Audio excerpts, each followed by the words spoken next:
Alright, ladies and gentlemen, Fab's in the house, and today I've got the Skiff Drifter here with me for a quick review, but hey, don't forget to like the video and to subscribe to the channel if you're enjoying this kind of content.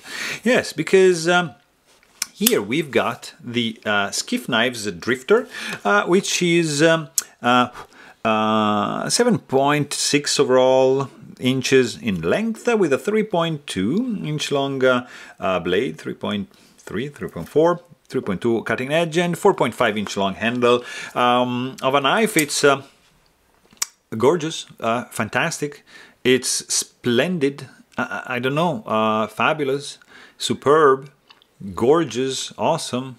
This is super cool looking, guys.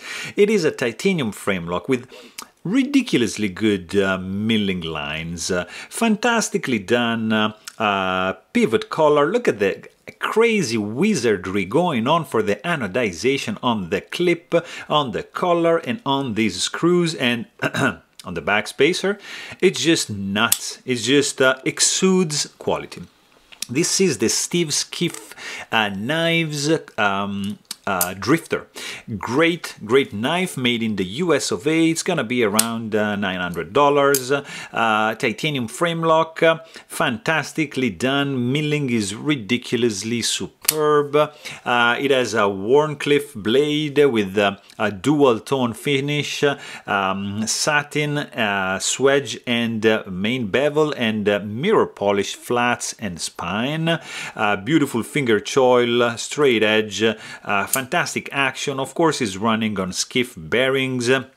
You've got a beautiful titanium blue anodized back spacer, 3D milled, mirror polished like the clip and the collars. And look at this detail here, Skiff on the tang of the blade, beautifully designed. The spine is fantastically polished. The sound, guys, it's a snappy and a clicky gorgeousness of a sound that this guy produces is crazy.